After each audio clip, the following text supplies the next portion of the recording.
नमस्कार, मी हेमंत देसाई ऑफिशियल या माझ्या यूट्यूब चॅनलमध्ये मनापासून स्वागत.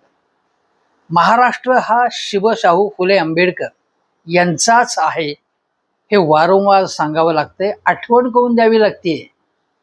कारण महाराष्ट्रात सध्या बाबा बुवांचं एवढं प्रस्थ माजलेलं आहे आणि बाहेरून सुद्धा आलेले बाबा बुवा वाटेल ते बरळत असतात.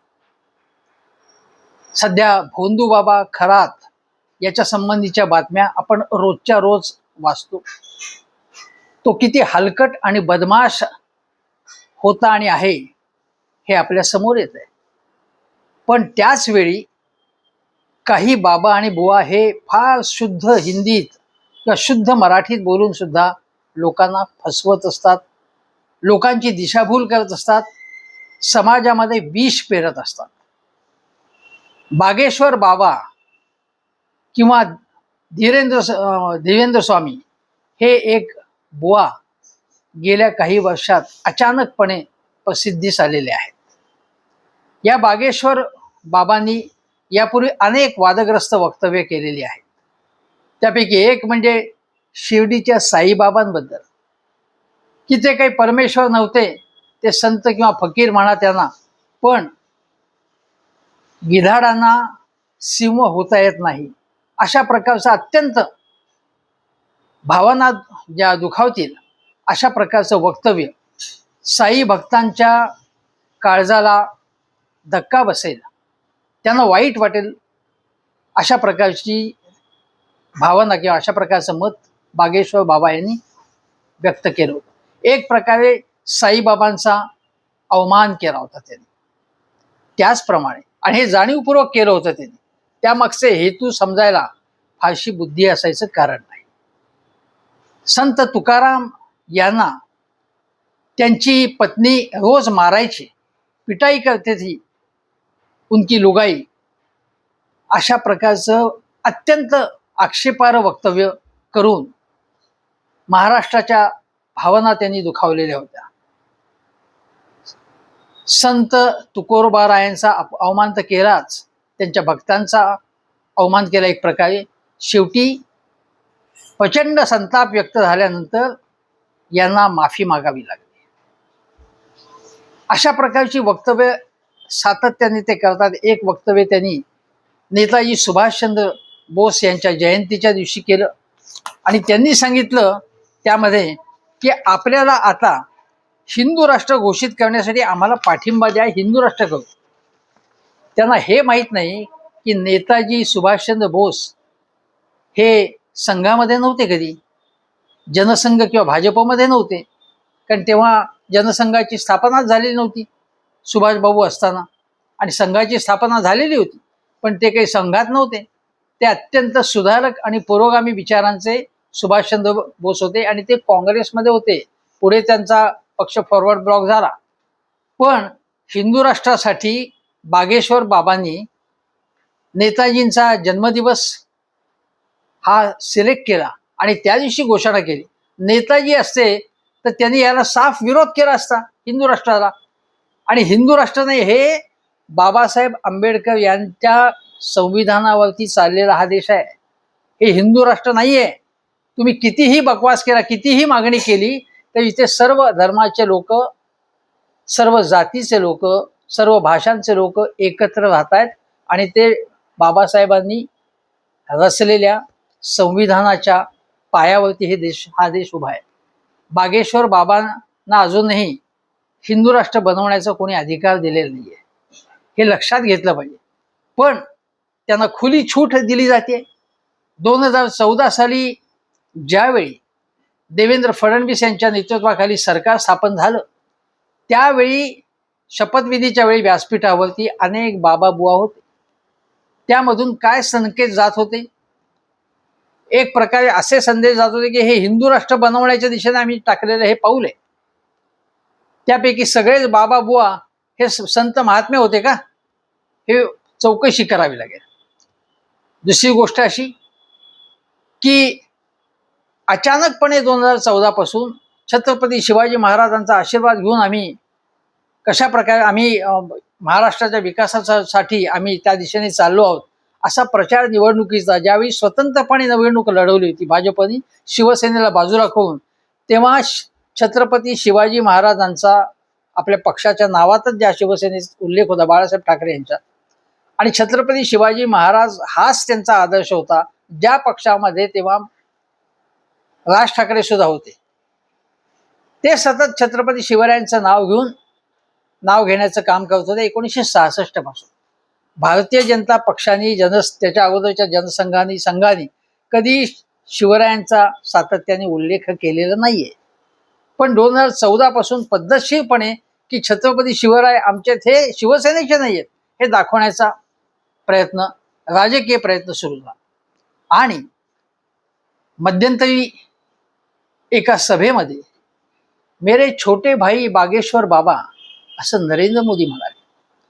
बागेश्वर बाबा यांच्या कार्यक्रमाला अनेक जण, कैलास विजयवर्गीय असतील, त्यांचे कपिल मिश्रा, अनेक नेते हे बागेश्वर बाबांच्या भाजपचे किंवा संघाचे लोक जात असतात त्यांच्या व्यासपीठावर.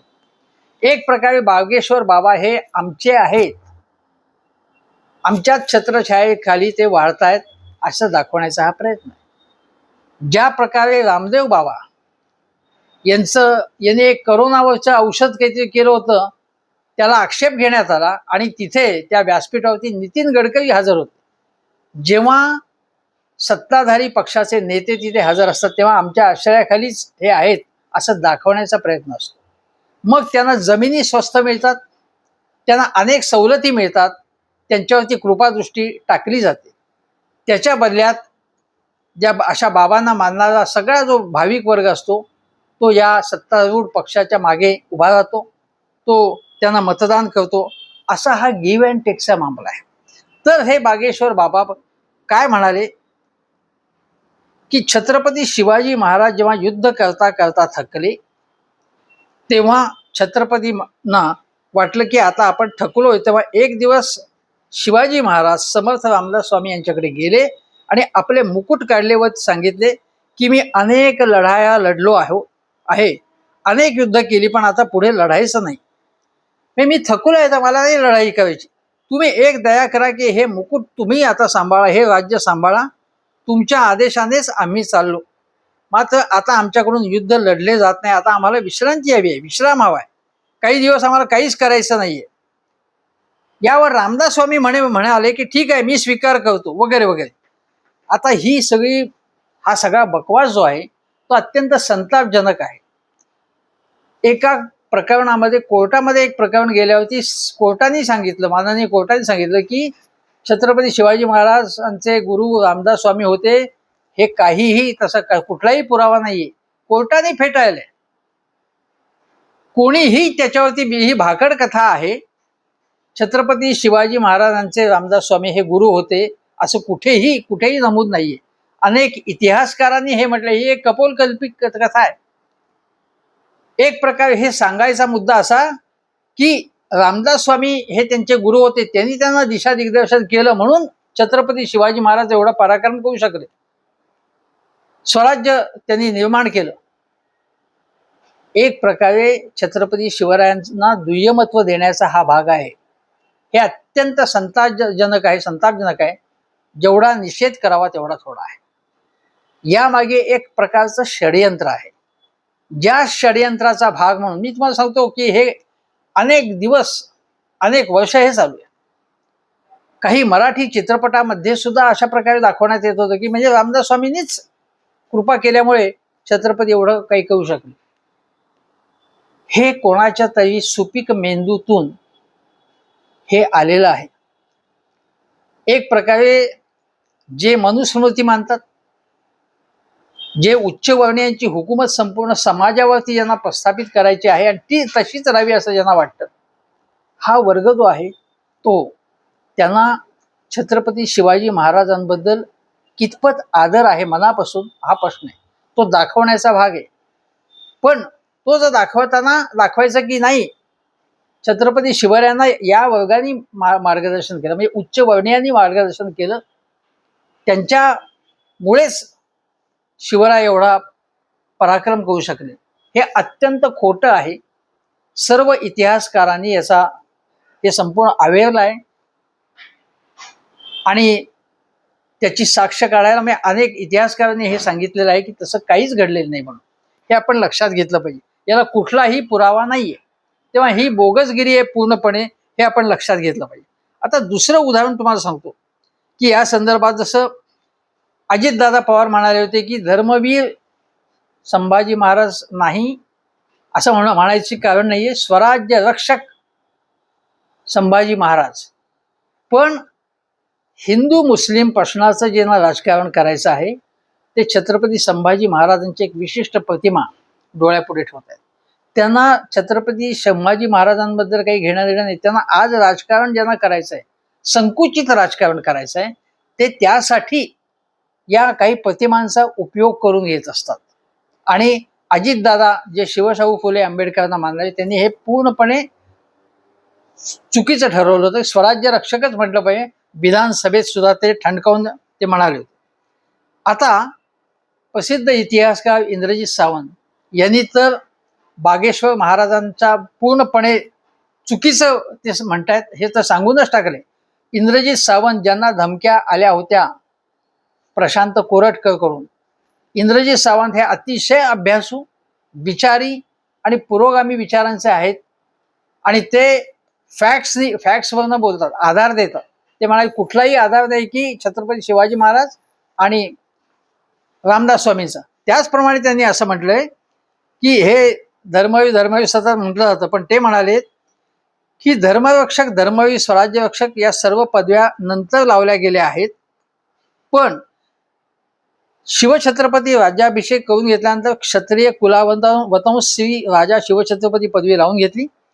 त्यानंतर क्षत्रिय कुलावंत राजा शंभू छत्रपती अशी पदवी छत्रपती संभाजी महाराज यांनी तशीच ठेवली आणि पुढे राजाराम महाराजांनी सुद्धा तशीच पदवी ठेवली. आत्तापर्यंतच्या सर्व छत्रपतींनी त्याचं अनुकरण केलं. आणि मग इंद्रजित सावंत म्हणतात की शहाजी महाराज हे संकल्प स्वराज्य निर्माते होते, तर स्वराज्याचं रक्षण जर कोणी केलं असेल तर ते शंभूराजे आणि त्यानंतर राजा महाराजांनी केलं. त्यामुळे त्यांना स्वराज्य रक्षक आपण म्हणू शकतो असं इंद्रजित सावंत यांनी ठणकावून म्हटले. आणि पुढे म्हटलंय संभाजी महाराजांबद्दल, म्हणजे हे खोटा इतिहास जसं छत्रपती शिवरायांबद्दल खोटा इतिहास सांगतात, तसाच संभाजी महाराजांबद्दलचा खोटा इतिहास म्हणजे कसा, ते म्हणतात इंद्रजित सावंत की संभाजी महाराजांच्या काळापासून त्यांचं चरित्र विकृत करायचं कारस्थान इथल्या इतर त्यांच्याबरोबर असणारे अण्णाजी दत्तो आणि इतर मंडळींनी केले. त्याचबरोबर संभाजी महाराजांना विष घालून मारायचा प्रयत्न करण्यात आला असंही त्यांनी सांगितलं. हे आपण लक्षात घेतलं पाहिजे. आणि हे सावंत असं म्हणतात इतिहासकार की संभाजी महाराजांनी राजा झाल्यावर नंतर सुद्धा ब्राह्मण असणाऱ्या अण्णाजी दत्तोला हत्तीच्या पायी दिलं. त्यामुळे त्यांच्या वारसांनी शंभूराजांच्या त्या कृत्याचा राग मनात धरला आणि आजपर्यंत शंभूराजांची बदनामीचे मोहीम चालवली असं सावंत, हे इतिहासकार सावंत म्हणतात. आता हर्षवर्धन सपकाळ यांनी सुद्धा हे जे सगळं बागेश्वर महाराजांचं जे आहे वक्तव्य, ते कसं बेशरमपणाचं आहे असं स्पष्ट शब्दात काँग्रेस अध्यक्ष हर्षवर्धन सपकाळ म्हणतात. मी तुम्हाला सांगितल्याप्रमाणे रामदास स्वामी हे छत्रपती शिवाजी महाराजांचे गुरु नव्हते. त्याचप्रमाणे जसं दादोजी कोंडदेव हेही गुरु असल्याचा कुठलाही पुरावा नाही, त्याबद्दल सुद्धा सातत्याने ते सांगण्यात येत आहे. आणि त्याबद्दल अनेक म्हणजे बहुसंख्य बहुजन समाजामध्ये अत्यंत असंतोष आहे. जेम्स लेन पासून ही एक प्रकारे छत्रपती शिवाजी महाराजांची, पुढे संभाजी महाराजांची बदनामी करण्याची एक मोहीम चालू आहे. या मोहिमेला कोणाचा आशीर्वाद आहे हा खरा प्रश्न आहे. बघा, सुधांशू मला वाटतं त्रिवेदी, सुधांशू हे जे भाजपचे प्रवक्ते, कोशियारी, कोरटकर, तो राहुल सोलापूर, किती लोकांनी या लोकांची बदनामी केलेली आहे, या आपल्या महापुरुषांची बदनामी केलेली आहे. हा जो संजय गायकवाड आहे त्यासारखा भंपक माणूस आहे, तो याच्याबद्दल बोलणार नाही. पण आज देवेंद्र फडणवीस असं म्हणाले की बागेश्वर महाराज बद्दल अत्यंत संताप निर्माण झाला, व्यक्त झाला. त्यानंतर ते म्हणाले की बागेश्वर महाराजांनी जे काही सांगितलेलं आहे ते त्याला काही ऐतिहासिक पुरावा नाहीये, पण ते तुम्ही व्हर्च्युअली तसं घेऊ नका, त्यांना काय म्हणायचं आहे वगैरे वगैरे असं करून अप्रत्यक्ष देवेंद्र फडणवीस यांनी बागेश्वर महाराजांना एक क्लीन चिट दिली. जर वेगळ्या विरोधी पक्षाच्या व्यासपीठावरती त्यांच्या परिवारातला एखादा बाबा नसता आणि त्याने अशा प्रकारचं वक्तव्य केलं असतं तर छाती पिटून घेऊन ताबडतोब गुन्हा नोंदवण्यात आला असता त्यांच्यावर. पण संजय गायकवाड याचा वरचा जो काय त्या संजय गायकवाड जे बोलला त्यावेळी त्याचा गुन्हा, जो अदखलपात्र गुन्हा हा नोंदवण्यात आलेला आहे. हे लक्षात घ्या, म्हणजे कशी पार्शालिटी केली जाते. आणि बागेश्वर महाराज यांनी अत्यंत घोर अपमान केलेला आहे छत्रपती शिवाजी महाराजांचा, आणि त्यांच्यावरती गुन्हा नोंदवण्यात आला पाहिजे, केस केली पाहिजे, कारवाई झाली पाहिजे कडक त्यांच्यावरती. आणि हे देवेंद्र फडणवीस होते तिथे, गडकरी होते तिथे, जाऊन माईक हातात घेऊन त्यांनी तिथे चपराक लावायला पाहिजे, तिथे लगावायला पाहिजे त्याला, बाबा या महाराजाला. राष्ट्रसंघाचे सरसंघचालक तेही तिथे होते. काय केलं त्यांनी? हा जो बाबा महाराज आहे त्यांनी तो काहीतरी म्हणे प्रेतांचा दरबार घेतो आणि ज्यांच्या याच्यात काय ते भूत पिशाच वगैरे येतात त्याच्यावरती म्हणे कोणातरी मग काय मारहाण केली जाते आणि मग त्याच्यावर ते उतरवलं जातं म्हणे, त्या प्रेतांचा म्हणे दरबार भरतो. असल्या सगळ्या ज्या भाकड गोष्टी आहेत, अंधश्रद्धा वाढवण्याचं काम चाललंय. काय काय केस झाले त्याच्यावरती. श्याम मानव लढले कोर्टात, काय ते हे झालं नाहीये, पण श्याम मानव अंधश्रद्धा निर्मूलन समितीचा लढले त्याच्याविरुद्ध. आणि हा बागेश्वर महाराज वारंवार येऊन महाराष्ट्रात वाटेल ते बरळतो आणि काय कुठलीही कारवाई होत नाही त्याच्यावर. मग याला आशीर्वाद आहे का तुमच्याच छत्राखाली हे सगळं चाललेलं आहे? कारण त्याचा भक्त संप्रदाय मध्य प्रदेशापासून ठिकठिकाणी, तो बिहारमध्ये जाऊन जातो, बिहारमध्ये जाऊन काहीतरी ते बरायला येतो. ठिकठिकाणी जायचं आणि मग त्याचा जो भक्त संप्रदाय आहे तो आपोआप या संघाच्या किंवा भाजपच्या कामी येतो, उपयोगाला येतो. तो हिंदू राष्ट्र निर्मितीसाठी यांचे प्रयत्न चाललेत. हे छत्रपती शिवाजी महाराजांचा इतका सातत्याने गेल्या काही वर्षातच महापुरुषांचा अपमान सुरू झाले, त्याच्या अगोदर असं घडत नव्हतं. हे कोण जबाबदार याला? कशामुळे होत आहे? हे अत्यंत संतापजनक आहे. महाराष्ट्राची सामाजिक वीण उसवण्याचं काम पद्धतशीरपणे चाललेलं आहे. जात धर्माचं राजकारण करण्याचं गलिच्छ राजकारण केलं जाते. बाबा बुवांना त्यासाठी बोलवलं जाते, त्यांना व्यासपीठ मिळवून द्यायचं, प्रतिष्ठा द्यायची आणि एका धुंदीमध्ये समाजाला ठेवायचं. हिंदू राष्ट्र निर्मितीचं स्वप्न दाखवायचं. एकीकडे बाबासाहेबांचा आदर गौरव करायच्या गोष्टी करायच्या आणि संविधान विरोधी जे बोलतात त्यांना ताकद द्यायची. महाराष्ट्रातील सर्वसामान्य शिवप्रेमींनी हे लक्षात घेतलं पाहिजे. पश्चिम महाराष्ट्रामध्ये एक माणूस, एक व्यक्ती गेले काही वर्ष पद्धतशीरपणे एक कीड पसरवतोय. एक गुरुजी आहे, तो कीड पसरवतोय समाजामध्ये, विषारी कीड पसरवतोय आणि हे पद्धतशीरपणे केलं जातं. पश्चिम महाराष्ट्रात झालं, आता विदर्भात ते पसरेल, उद्या कोकणात जाईल, सगळीकडे जाईल आणि हे वातावरण पद्धतशीरपणे केलं जात आहे. जर उद्या भाजपच्या विरोधात एखादी लाट निर्माण झाली तर त्यावेळी हे धर्माचं राजकारण हे करणार हे स्पष्ट आहे. हे अत्यंत वाईट आहे. महाराष्ट्राची जी काही आहे प्रगतिशील विचारांची परंपरा, थोर विचारांची परंपरा बाजूला ठेवून त्या परंपरेवर छेद देण्याचा प्रयत्न पद्धतशीरपणे चाललेला आहे.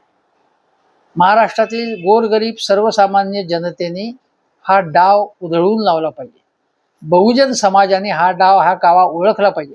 हा जो कावा आहे, या बागेश्वर महाराज असतील किंवा अन्य कोणी असतील, त्यांना व्यासपीठ, बागेश्वर बाबा तर याच्यामध्ये दोषी आहेच, पण त्याला व्यासपीठ देणारे, त्याला प्रतिष्ठा मिळवून देणारे हे मेंदू, सुपीक मेंदू आहे,